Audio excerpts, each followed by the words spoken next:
Hi guys, let's do problem number 5, an Atwood machine with rotating pulley.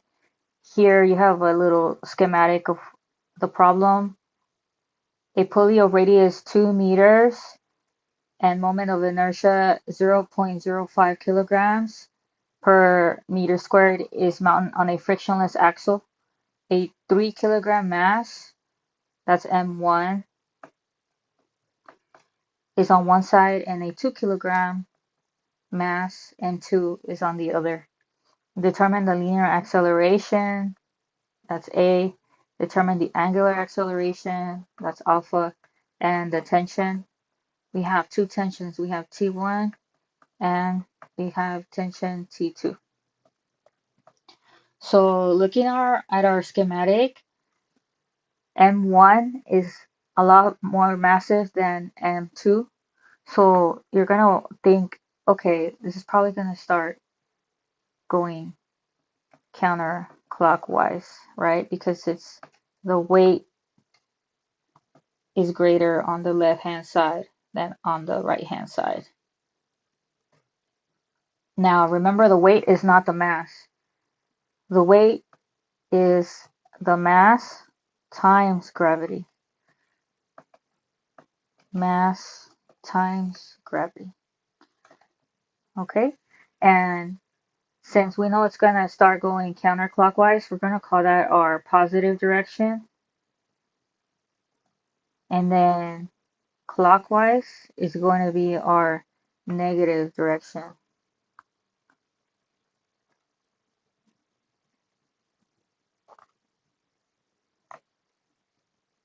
So our first step to actually find the linear acceleration, this is a pretty long problem, so I might have to break this up into separate videos, but we're going to need the equation, the sum of the angular acceleration in the system is equal to the torque divided by the inertia in the system. And we're also going to need the equation torque is equal to the force times the distance or the radius of the pulley times sine of 90 degrees.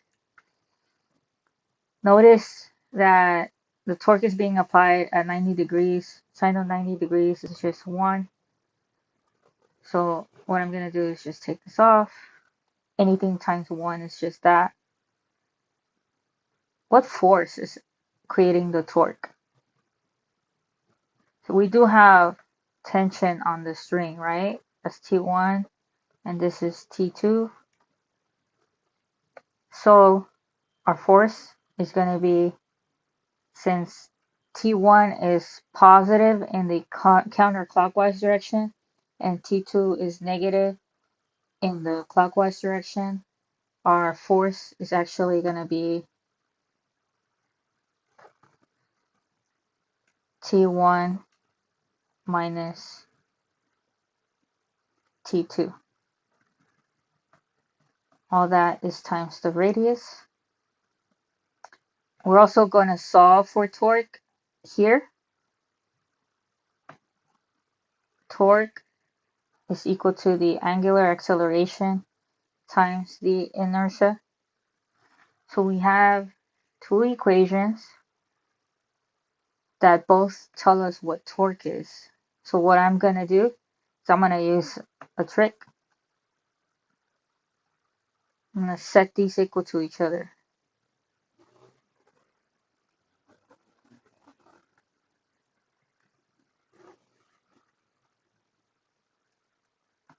So we're going to say the angular acceleration times the inertia is going to be equal to T1 minus T2 multiplied by the radius.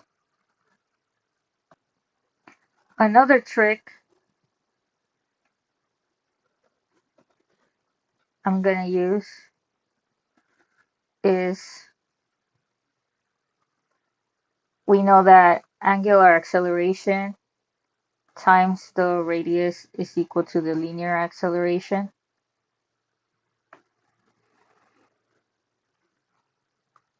So that means that angular acceleration is equal to the linear acceleration divided by the radius. And that is what I'm going to substitute in here.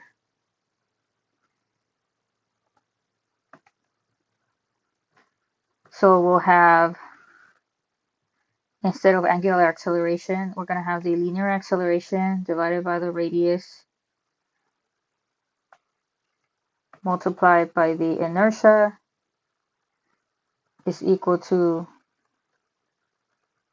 t1 minus t2 times the radius.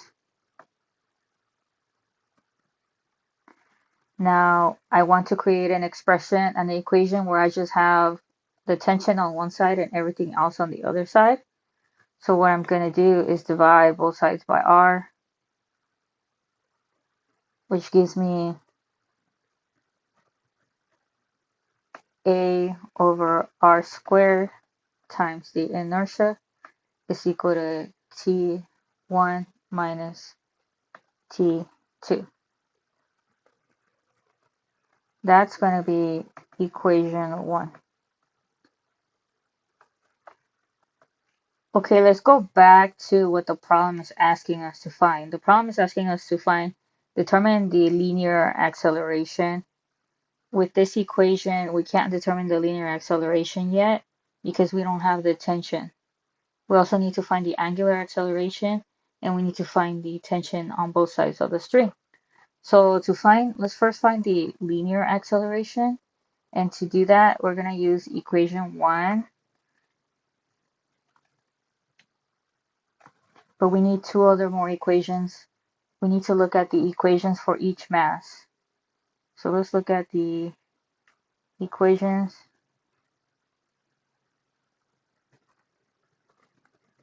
for the masses. Remember, counterclockwise is going to be our positive direction, and clockwise is going to be negative. Looking at weight from mass M1, we have the sum of the forces there are counterclockwise is positive. That's M1 times G minus the tension that's pulling it up, T1, and that's all going to be equal to mass times acceleration. We also have the weight from mass 2, that's M2, but what's positive? T2 is positive because it's pulling it up counterclockwise, so T2, the tension, is positive, and the weight is negative because it's going down clockwise. And then we're going to set that equal to M2 times the acceleration. This is all basically just saying the sum of the forces in the y direction is equal to mass times acceleration in the y direction, which is Newton's second law. Now, at this point, we have equation 1, we have equation 2, and equation 3. We're going to need to add, this is my next trick, add equation 2 to equation 3.